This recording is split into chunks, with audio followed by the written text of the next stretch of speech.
Hello friends, welcome to my YouTube channel Rahees lecturer. तो friends, आज हम लोग पढ़ने वाले हैं यूपी बोर्ड विज्ञान में हर साल पूछे जाने वाले कुछ महत्वपूर्ण क्वेश्चन जो यूपी बोर्ड विज्ञान में 100% आएगा। यदि हमारे यूट्यूब चैनल पर नए हैं तो वीडियो को लाइक करें एंड चैनल को सब्सक्राइब करें। तो चलिए शुरू करते हैं। यूपी बोर्ड विज्ञान में किस प्रकार के क्वेश्चन आते हैं। उत्तल दर्पण से बनने वाले प्रतिबिंब की प्रकृति होती है।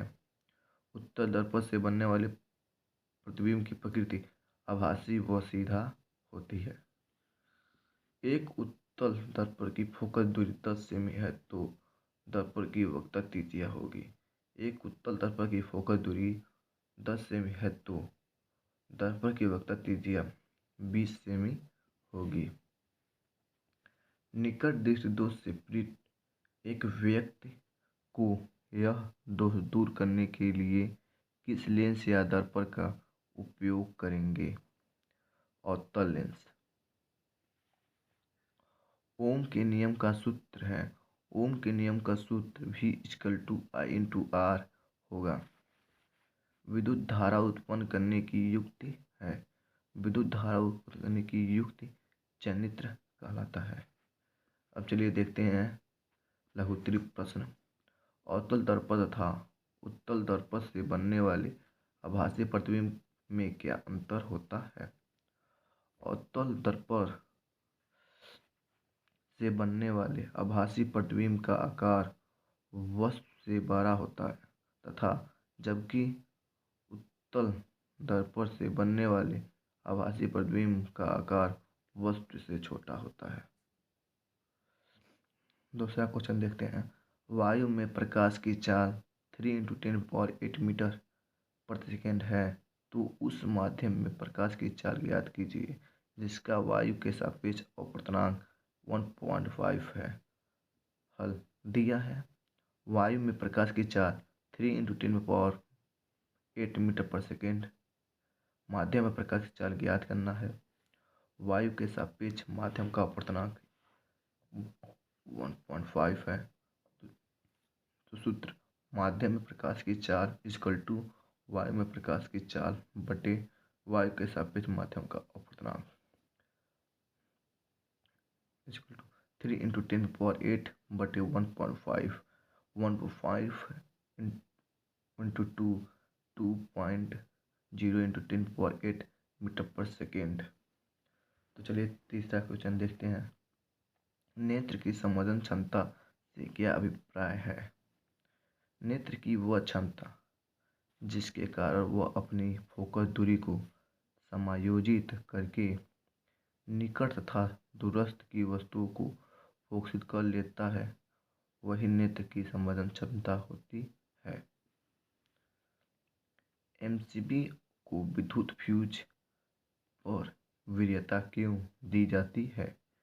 एमसीबी का प्रयोग करना फ्यूज की तुलना में अधिक सुविधाजनक है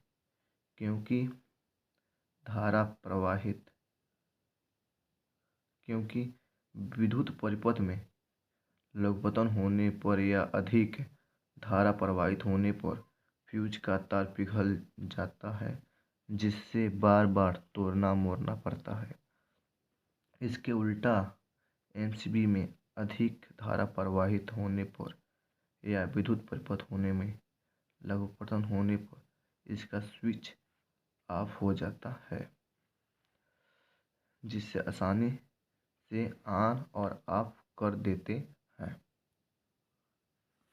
पांचवा क्वेश्चन देखते हैं। नाभिकीय ऊर्जा का क्या महत्व है? नाभिकीय ऊर्जा एक गैर परंपरागत ऊर्जा है। आजकल विखंडन से प्राप्त ऊर्जा का सफलतापूर्वक उपयोग हो रहा है। संलयन अभिक्रिया से प्राप्त ऊर्जा के दोहन की संभावना व्यक्त की जा रही है। लघुत्तरीय प्रश्न देखते हैं। न्यूमेरिकल 15 सेमी फोकस दूरी वाले अवतल दर्पण के सामने 30 सेमी की दूरी पर 2 सेमी लंबाई की एक वस्तु रखी है बनने वाले प्रतिबिंब की स्थिति, आकार तथा प्रकृति ज्ञात कीजिए। प्रश्नानुसार फोकस इक्वल टू अवतल दर्पण में फोकस दूरी माइनस में होती है, तो -15 सेमी अवतल दर्पण। यू इक्वल टू, ये भी माइनस में होती है, -30 सेमी। लंबाई O इक्वल टू 2 सेमी। V इक्वल टू ज्ञात करना है और I ज्ञात करना है। दर्पण का सूत्र equal to 1/f equal to 1/v plus 1/u से 1/f 1/15 equal to 1/v minus 1/30 या 1/v इक्वल टू 1/30 माइनस 1/15, दोनों का लसामसा लेने पे 30 होगा और दोनों का तिर्यक गुणा करना पड़ेगा। 1 - 2/30 इक्वल टू 1/30 या v इक्वल टू -30 सेमी होगा। अतः प्रतिबिंब दर्पण के सामने 30 सेमी की दूरी पर बनेगा। दूरी, क्योंकि हमें दूरी ऋणात्मक नहीं होता है, इसलिए आप धनायन ले आएगा। पुनः I equal to O, I/O equal to -v/u या I/2 इक्वल टू -30 या I इक्वल टू -2 सेमी होगा। प्रतिबिंब की लंबाई 2 सेमी होगा तथा यह वास्तविक तथा उल्टा होगा। ये दूसरा क्वेश्चन देखते हैं। मनुष्य की आँख के निकट बिंदु तथा दूर बिंदु से क्या तात्पर्य है? स्वस्थ आँख के लिए इनका मान लिखिए। निकट बिंदु, आँख के अधिक से अधिक निकट का वह बिंदु जिसे आँख अपनी अधिकतम समंजन क्षमता लगाकर स्पष्ट देख सकती है, आँख का निकट बिंदु कहलाता है। स्वस्थ आँख के लिए यह दूरी 25 सेमी है। जिसका निकट बिंदु अच्छा होता है वो 25 सेमी की वस्तु को अच्छी तरह देख सकता है।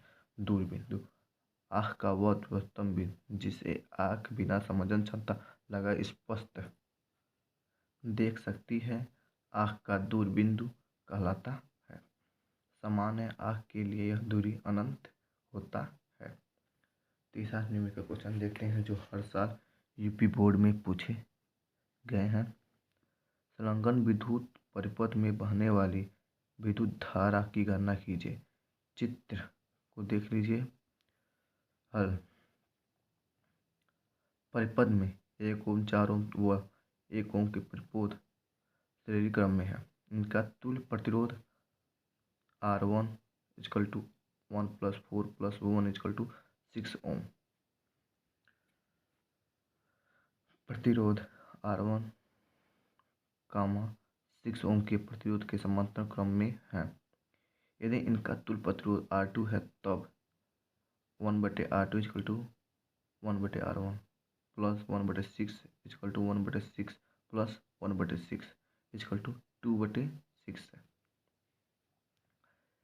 2/6 दोनों का भाग करेंगे 1/3। R2 इक्वल टू 3 ओम। अब 1 ओम, 2 ओम व R2 प्रतिरोध श्रेणी क्रम में है। इनका तुल्य प्रतिरोध अर्थात परिपथ का कुल प्रतिरोध R equal to 1 ohm plus 2 ohm plus 3 ohm equal to 6 ओम।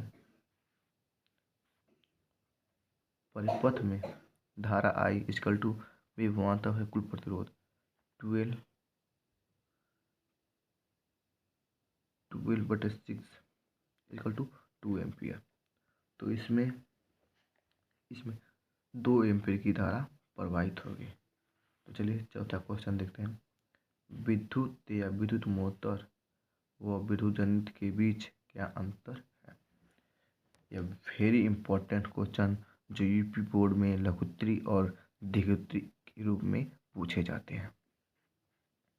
विद्युत मोटर इस सिद्धांत पर कार्य करता है कि चुंबकीय क्षेत्र में रखी कुंडली में विद्युत धारा प्रवाहित करने पर कुंडली पर एक बल युग्म कार्य करता है जो कुंडली को उसकी अक्ष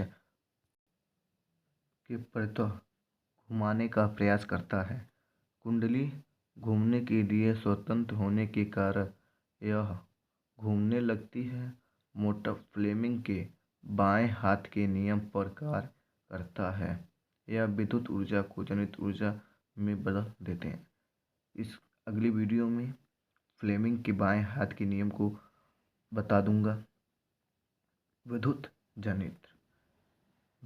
जनित्र डायनमो का सिद्धांत यह है कि जब को किसी बंद पर कुंडली को चुंबकीय क्षेत्र में तेजी से घुमाया जाता है तो उसमें से गुजरने वाली फ्लक्स रेखाओं में निरंतर परिवर्तन होता रहता है, जिसके कारण कुंडली में प्रेरित एक प्रेरित विभवांतर बल और बाह्य परिपथ में कुंडली में प्रेरित विद्युत धारा बहती है। जनित्र फ्लेमिंग के दाएं हाथ के नियम पर कार्य करता है। यह जनित्र ऊर्जा को विद्युत ऊर्जा में बदल देता है। दीर्घ उत्तरीय प्रश्न को देखते हैं जो यूपी बोर्ड में पूछे गए हैं। वर्ग विक्षेपण से क्या तात्पर्य है, उदाहरण देकर समझाइए। प्रकाश का विक्षेपण, जब सूर्य के प्रकाश की सक्रिय प्रकाश पुंज को प्रिज्म के एक फलक पर डाला जाता है तो प्रिज्म के दूसरी पलट या फलक से निर्गत प्रकाश 7 रंगों में विभाजित हो जाता है तथा इसे पर्दे पर लेने पर यह 7 रंगों की पट्टी बन जाती है। प्रकाश का इस प्रकार 7 रंगों में विभाजित होना प्रकाश का विक्षेपण या वर्ग विक्षेपण कहलाता है। प्रकाश के विक्षेपण के दौरान पर्दे पर प्राप्त विशेष क्रम में 7 रंगों की पट्टी को स्पेक्ट्रम कहते हैं, जिसका अर्थ है मिश्रण। श्वेत प्रकाश के विक्षेपण के दौरान प्राप्त 7 रंगों में एक क्रम होता है जो इस प्रकार से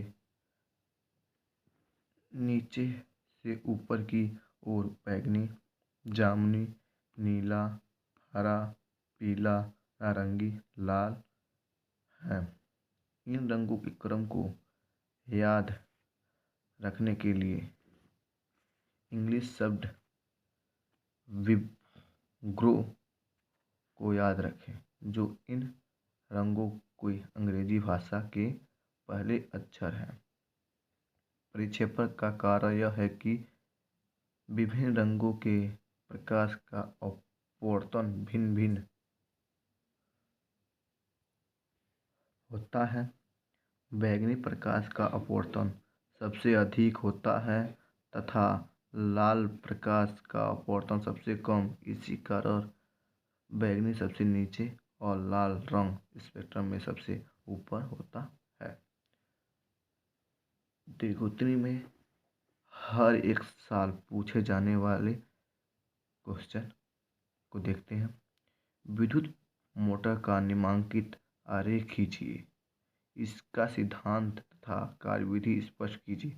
विद्युत मोटर में विभक्त वलय का क्या महत्व होता है? विद्युत मोटर में विभक्त वलय का बहुत बड़ा महत्व होता है। तो चलिए देखते हैं विद्युत मोटर एक ऐसा साधन है जो विद्युत ऊर्जा को यांत्रिक ऊर्जा में बदल देता है। सिद्धांत: जब किसी कुंडली को चुंबकीय क्षेत्र में रखकर उसमें धारा प्रवाहित की जाती है तो कुंडली पर एक बलयुग्म कार्य करने लगता है जो कुंडली को उसकी अक्ष पर घुमाने का प्रयास करता है। यदि कुंडली अपनी अक्ष पर घूमने के लिए स्वतंत्र हो जाती है तो वह घूमने लगती है। मोटर की कार्यविधि देखते हैं। जब बैटरी से कुंडली में विद्युत धारा प्रवाहित करते हैं तो फ्लेमिंग के बाएं हाथ के नियम से कुंडली की भुजाओं ए, बी तथा सी, डी पर बराबर परंतु विपरीत दिशा में दो बल कार्य करने लगते हैं। ये बल युग्म बनाते हैं जिसके कारण कुंडली दिशावर्त दिशा में घूमने लगती है। कुंडली के साथ उसके सिरों पर लगे विभक्त वलय भी घूमने लगते हैं। इन विभक्त वलयों की सहायता से धारा की दिशा इस प्रकार रखी जाती है कि कुंडली पर लगातार एक ही दिशा में कार्य करे, अर्थात कुंडली एक ही दिशा में घूमती रहे। विभक्त वलय का महत्व। विभक्त वलय का कार्य कुंडली में प्रवाहित धारा की दिशा को बदलना है।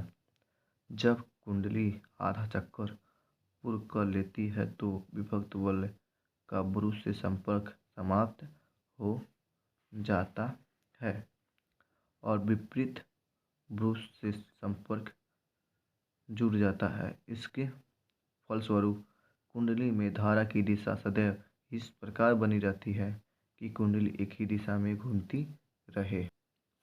खंड ख, पांचवा बहुविकल्पी प्रश्न देखते हैं। 2FeCl2 plus 2H2O plus Y अभिक्रिया। 2FeCl2 plus H2SO4 plus 2HCl रासायनिक अभिक्रिया में Y है, जो ये Y है SO2। पेयजल को जीवाणु रहित करने में प्रयोग किया जाता है।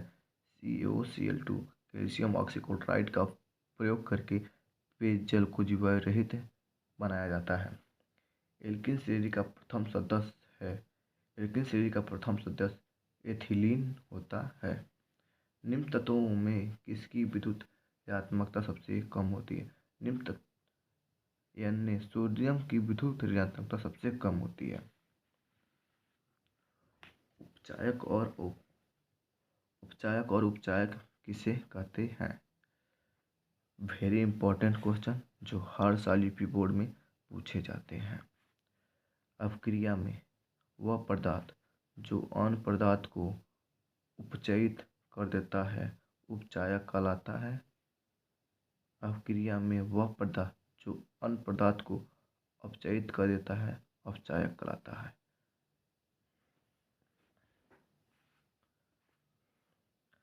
हाइड्रोजन आयन सांद्र से क्या तात्पर्य है? उदासीन विलयन में हाइड्रोजन आयन सांद्र का मान कितना होता है?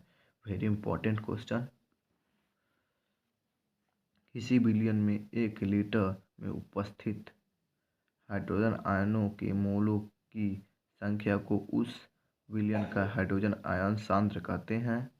उदासीन विलयन में हाइड्रोजन आयन सांद्र 10⁻⁷ मोल प्रति लीटर होता है। Very important question. विरंजक चूर्ण के निर्माण का रासायनिक समीकरण लिखें तथा इसके विरंजक गुण की व्याख्या रासायनिक समीकरण देते हुए करें। ब्लीचिंग पाउडर विरंजक चूर्ण का रासायनिक नाम कैल्शियम ऑक्सीक्लोराइड कहते हैं और सूत्र CaOCl2। इसका अणुभार 126 होता है। बनाने की विधि यह सूखे बुझे हुए चूने पर क्लोरीन की क्रिया से प्राप्त होता है। जैसे CaOH का होल ट्वाइस प्लस Cl2 से क्रिया करेंगे CaOCl2 प्लस H2O विरंजक चूर्ण और पानी प्राप्त होगा। इसके गुण यह एक हल्के पीले रंग का ठोस पदार्थ होता है जिसमें क्लोरीन की गंध आती रहती है।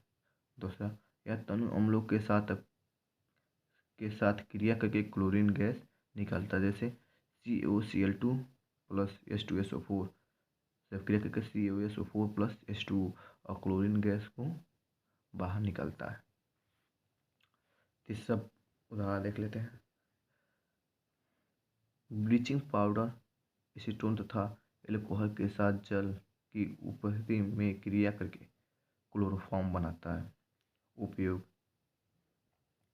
ऊनों को सुखाने से बचाने के लिए ब्लीचिंग पाउडर का प्रयोग किया जाता है। चीनी को सफ़ेद करने के लिए ब्लीचिंग पाउडर का प्रयोग किया जाता है। क्लोरोफॉर्म बनाने में ब्लीचिंग पाउडर का प्रयोग किया जाता है। पेयजल को जीवाणु रहित करने में ब्लीचिंग पाउडर का प्रयोग किया जाता है। यदि बोर्ड में आप इस तरह लिख के आए तो 4 के 4 नंबर आपको कंफर्म मिलेंगे। तो 7वां क्वेश्चन देखते हैं। ऊष्माक्षेपी व ऊष्माशोषी अपक्रिया का क्या अर्थ है? ऊष्माक्षेपी अपक्रिया जिन रासायनिक अपक्रिया में उत्पाद के निर्माण के साथ साथ ऊष्मा भी उत्पन्न होती है उन्हें ऊष्माक्षेपी अपक्रिया कहते हैं। उदाहरण प्राकृतिक गैस का दहन, जैसे CH4 प्लस 2O2 से अपक्रिया करके CO2 प्लस 2H2O प्लस ऊष्मा बाहर निकलती है। ऊष्माशोषी अपक्रिया जिन रासायनिक अपक्रिया में ऊष्मा या ऊर्जा अवशोषित होती है उन्हें ऊष्माशोषी अपक्रिया कहते हैं। जैसे N2 plus O2 plus 2NO minus ऊष्मा को ग्रहण करती है। अम्ल, क्षार तथा लवण की परिभाषा एक एक उदाहरण सहित दीजिए। अम्ल वे पदार्थ जो जलीय विलयन में हाइड्रोजन आयन देते हैं अम्ल कहलाते हैं। उदाहरण HCl, H plus Cl minus, H plus देता है Cl माइनस देता है, किंतु हाइड्रोजन आयन जलीय विलयन में स्वतंत्र रूप में नहीं रह सकता है। यह जल के अणु से संयोग करके हाइड्रोनियम आयन HNO3 बनाता है। H plus H2O plus H3O hydrogen ion जल के अणु और अपक्रिया के बाद हाइड्रोनियम आयन। क्षार वे यौगिक जो जलीय विलयन में हाइड्रोक्सिल आयन OH देते हैं। हाइड्रोक्सिल आयन के अतिरिक्त और कोई आयन नहीं देते क्षार कहलाते हैं। उदाहरण NaOH से अपक्रिया करके Na प्लस OH माइनस देते हैं। जलीय विलयन में हाइड्रोक्सिल आयन भी जलयोजित हो जाते हैं। वे क्षारक जो जल में घुलनशील होते हैं क्षारक कहलाते हैं। जैसे caustic soda NaOH caustic soda, दूसरा कास्टिक पोहा KOH आदि। लवण वे पदार्थ जिनके जलीय विलयन में हाइड्रोजन आयन H प्लस के अतिरिक्त कोई अन्य धन आयन तथा हाइड्रोक्सिल आयन OH माइनस के अतिरिक्त कोई अन्य आयन हो लवण कहलाते हैं। उदाहरण जिंक सल्फेट, जिंक SO4 से अपक्रिया जिंक प्लस और SO4 माइनस। 8वां क्वेश्चन देखिए उत्तर प्रश्न, वेरी इंपॉर्टेंट क्वेश्चन जो हर साल यूपी बोर्ड में पूछे जाते हैं। दीर्घाकार आवर्तसारी की विशेषता लिखिए। दीर्घ आवर्तसारी की प्रमुख विशेषताएं। पहला, यह सारे तत्वों के अधिक मौलिक गुण परमाणु क्रमांक पर आधारित है। दूसरा, इसमें तत्वों की स्थिति का सीधा संबंध उसके परमाणु के इलेक्ट्रॉनिक विन्यास से है, अतः यह एक अति आदर्श प्रबंधक है। इसमें तत्वों के रासायनिक गुणों में समानता, भिन्नता तथा अन्य क्रमिक परिवर्तनों का स्वयं ही आभास हो जाता है। चौथा, इस आवर्तसारी को याद करना एकदम सरल है। पांचवा, इसमें उप समूहों को बिल्कुल ही पृथक कर दिया गया है तथा उप समूहों के अंतर्गत सभी तत्व परस्पर समानता दर्शाते हैं।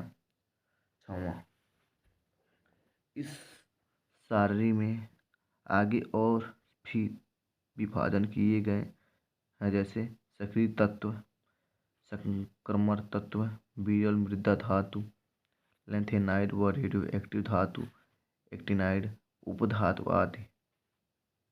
सातवां, जैसे कि मेंडलीव की आवर्त सारणी में अनेक अनुमान गलत निकाले गए, इस सारणी में ऐसा कोई गलत अनुमान नहीं निकला। आठवां, संक्रमण तत्वों का शब्दांश यही अति स्पष्ट रूप से प्रकट होता है तथा साथ ही साथ इसका शारीर में स्थान इलेक्ट्रॉनिक विन्यास की परिक्षेपण में सराहनीय है।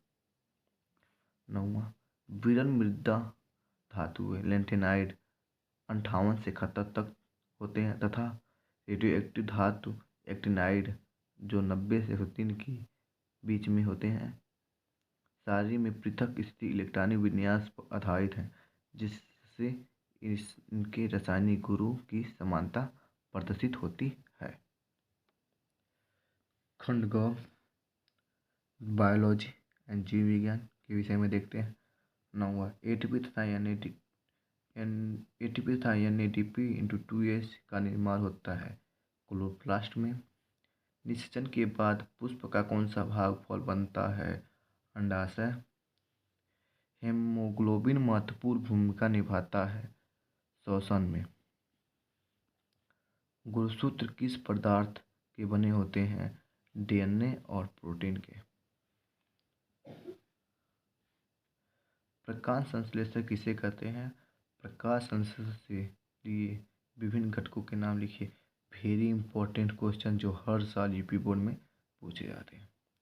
प्रकाश संश्लेषण वो उपचारिक क्रिया है जिसके द्वारा अकार्बनिक सरल यौगिक जल तथा कार्बन डाइऑक्साइड को प्रकाशीय ऊर्जा के द्वारा कार्बोहाइड्रेट के रूप में बदल दिया जाता है। प्रकाशीय ऊर्जा का उपयोग रहित क्लोरोफिल की उपस्थिति में किया जाता है तथा इसमें ऑक्सीजन उप उत्पाद के रूप में निकलती है। जैसे 6CO2 प्लस 12H2O सूर्य के प्रकाश की ऊर्जा तपोरहित देने पर 6C6H12O6 plus 6H2O plus 6O2 विभिन्न घटक प्रकाश संश्लेषण के लिए निम्न पदार्थ अति आवश्यक है। पहला सूर्य का प्रकाश, दूसरा जल, तीसरा कार्बन डाइऑक्साइड, चौथा क्लोरोफिल। द्विविखंडन और बहुविखंडन से क्या प्रकार भिन्न है? किस प्रकार भिन्न है? द्विविखंडन इस विधि द्वारा एक कोश की जीव को दो भागों में विभक्त होता है और प्रत्येक भाग एक नए जीव में विकसित हो जाता है, जैसे अमीबा। बहुखंडन इस विधि में एक कोश की जीव अनेक भागों में विभक्त रहता है तथा प्रत्येक भाग एक नए जीव में विकसित होता है, जैसे मलेरिया परजीवी, जैसे प्लेज्मोडियम। 10वां का तीसरा देखते हैं जो वेरी इंपॉर्टेंट क्वेश्चन, हर एक साल यह क्वेश्चन पूछा गया है। DNA तथा RNA में अंतर लिखिए। DNA RNA। DNA मुख्य रूप से गुणसूत्रों में पाया जाता है। इसके अतिरिक्त अल्प मात्रा में हरित लवक व माइटोकॉन्ड्रिया में पाया जाता है। RNA यह मुख्य रूप से कोशिका द्रव व अल्प मात्रा में केंद्रक में पाया जाता है। दूसरा, इसका एक अणु द्विश्रृंखला युक्त होता है। इसमें अनेक न्यूक्लियोटाइड्स अणु लगे होते हैं। RNA में इसका एक अणु श्रृंखला युक्त होता है जिस पर अनेक न्यूक्लियोटाइड्स लगे रहते हैं। तीसरा, इसके नाइट्रोजन क्षारक हैं एडेनिन, ग्वानिन, साइटोसिन व थाइमिन। इसके RNA में इसके नाइट्रोजन क्षारक हैं एडेनिन, ग्वानिन, साइटोसिन व यूरेसिल। चौथा, इसमें शर्करा डीऑक्सीराइबो पाया जाता है। इसमें राइबोस शर्करा पाई जाती है। 5वां, इसका संश्लेषणकारी विकर DNA पॉलीमरेज होता है और इस RNA का इसका संश्लेषणकारी विकर RNA पॉलीमरेज होता है। धमनी तथा शिरा को परिभाषित कीजिए। पल्मोनरी धमनी में किस प्रकार का रक्त बहता है? उत्तर, धमनी व शिरा में अंतर। धमनी, शिरा। पहला, इसमें रुधिर हृदय से अंगों की ओर बहता है। शिरा, इसमें रुधिर अंगों से हृदय की ओर बहता है। हृदय की धड़कनों के कारण इसमें अधिक रुधिर रुक रुक कर तथा अधिक दबाव के साथ बहता है। शिराओं में रुधिर के बहाव की गति धीमी व एक सी रहती है। इनकी दीवारें अत्यधिक मोटी तथा लचीली होती हैं। इनकी दीवारें पतली व कम लचीली होती हैं। चौथा, इनकी गुहा संकरी होती है तथा इनकी गुहा चौड़ी होती है। ये खाली होने पर भी नहीं पिचकते हैं और शिरा ये खाली होने पर पिचक जाते हैं। छठवां, पल्मोनरी धमनी को छोड़कर शेष सभी धमनियों में शुद्ध ऑक्सीजन युक्त रुधिर होता है। शिरा में पल्मोनरी शिरा को छोड़कर शेष सभी शिराओं में अशुद्ध ऑक्सीजन रहित रुधिर होता है। सातवां, इसमें कपाट नहीं होते हैं और इसमें स्थान स्थान पर कपाट होते हैं जो रुधिर को उल्टी दिशा में बहने से रोकते हैं। आठवां, इसका रंग गुलाबी या चटक लाल होता है। आठवां, ये गहरे लाल या नीले बैंगनी रंग की होती हैं। नौवां, यह प्राय त्वचा से दूर गहराई में स्थित होते हैं। यह प्राय त्वचा के समीप स्थित होते हैं। 11वां क्वेश्चन देखते हैं। कायिक जनन किसे कहते हैं? पौधों में इस विधि से क्या लाभ है? Very important question UP board के लिए। बीज रहित पौधों में जनन क्रिया कायिक जनन अलैंगिक विधि द्वारा होती है। इसके अंतर्गत पौधे के किसी कायिक अंग जैसे जड़, तना, पत्ती, कलियों द्वारा नया पौधा तैयार हो जाता है। पौधे में कायिक जनन दो प्रमुख विधियां कलम लगाना व दाब लगाना। पहला, कलम लगाना। इस विधि में तने के कलिकायुक्त छोटे छोटे टुकड़े काट लिए जाते हैं। इन टुकड़ों को कलम कहते हैं। इनके निचले सिरे को उचित स्थान पर भूमि में दबा देते हैं, जिसमें कुछ दिनों बाद इसमें जड़ें निकल आती हैं, जैसे गुलाब, कैक्टस, गुड़हल इत्यादि पौधे में होते हैं। दाब लगाना। कुछ पौधों में हम पौधों की किसी शाखा को झुकाकर नम मिट्टी में दबा देते हैं और कुछ समय बाद इसमें जड़ निकल आता है और बाद में ये नए पौधे बन जाते हैं, जैसे बेला, चमेली, कनेर आदि। कायिक जनन के लाभ। पहला, जिन पौधों में बीज नहीं बनते जैसे केला, अंगूर व अनानास, इनमें कायिक जनन द्वारा नए पौधे उगाए जाते हैं। दूसरा, नए पौधे कम समय में उत्पन्न हो जाते हैं। तीसरा, नए पौधे मात्र पौधा के समान होते हैं, इनमें विभिन्नताएं नहीं होती। कायिक जनन और जो समान पौधे थे इनमें कोई भेद नहीं होता है। चौथा, पौधों के विशेष ऐच्छिक लक्षणों को पीढ़ी दर पीढ़ी बनाए रखा जाता है। 11वां का तीसरा देखते हैं।